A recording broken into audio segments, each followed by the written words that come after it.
My brother and I wanted a Cushman Eagle motor scooter, so we dug ditches all summer long. It was $350, and we financed $100, and our payments were $8 a month. First time I ever heard the word repossession, I said, "No, sir, you'll not get our motor scooter." From humble beginnings, Johnny Allison learned the value of hard work at an early age while helping his father develop a mobile home park. This early hands-on experience soon transitioned to working at his father's retail mobile home lot, where he began building the foundation for his future success. I sold my first mobile home retail to a customer at 13 years of age.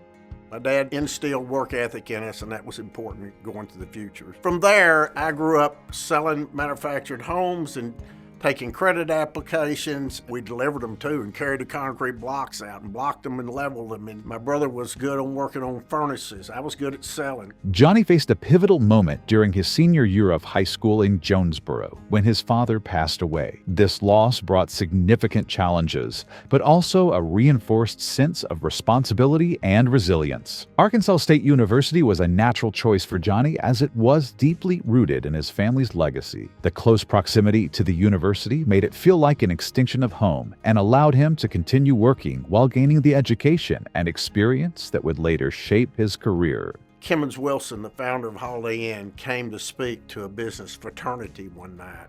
He said, "If you believe in what you're doing, don't give up. Don't back up. Never be afraid. Fight the battle." It was the first thing that really inspired me. I had experience, I had drive, I had knowledge. I knew consumer finance. I'd been doing it for years.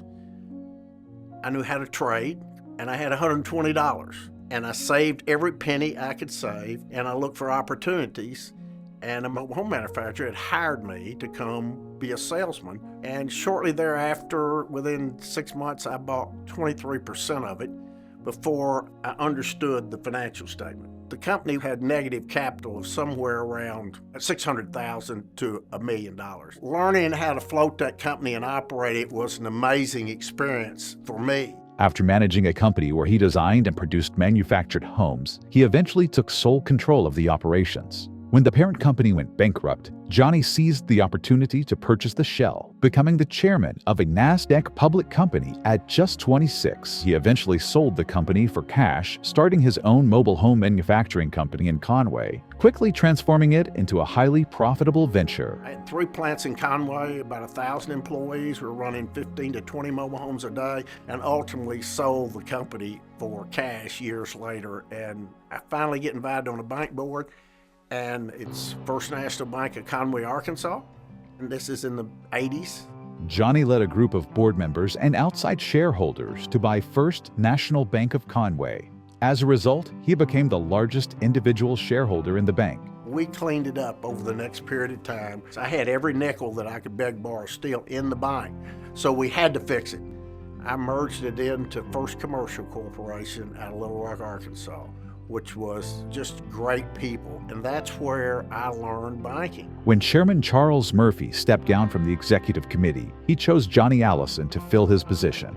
Unbeknownst to me, that was going to happen that day. I became chairman of the executive committee of a $4.5–5 billion bank, and we grew it to about $7 billion and sold it to Regions out of Birmingham, Alabama. In the mid-1980s, a sharp drop in oil prices from $50 to $10 a barrel caused a financial collapse in Texas, leading to widespread bank failures and massive job losses. Oil workers were left struggling with depreciating assets like mobile homes. There were 8,000 repossessed mobile homes in Texas.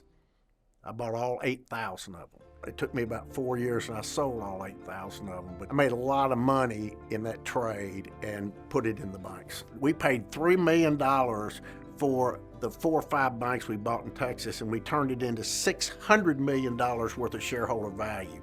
Put it this way, I rode a bicycle to Texas and flew home to Learjet. Home Bancshares was formed in 1998 when Johnny Allison and a group of investors sought to create a community bank that could provide personalized service and capitalize on the growing demand for banking in Central Arkansas. Under Johnny's leadership, Home Bancshares became known for its aggressive growth strategy, expanding both its footprint and assets, ultimately becoming a holding company of over 200 banks. So when Florida blew up, I said, let's go. We went through just buying failed bank after failed bank after failed bank, and we become the biggest buyer of failed banks in the nation. So we took those broke banks in Florida and turned them into high-performing banks over the years. From an Arkansas boy, I'm pretty proud of the fact that home bank shares can pay out all uninsured depositors. Even my accountant said, we're going to write you up for having too much reserve. I said, light it up, put it on the billboard. Home is one of the strongest banks in the country and carries the largest amount of reserves, not because of bad asset quality, just for protection. As my wife says, protect the chuck wagon. His dedication extends beyond the boardroom to his family, with his wife Jennifer and his children Gigi, Kristen, Whitney, and John too, serving as his pillars of support.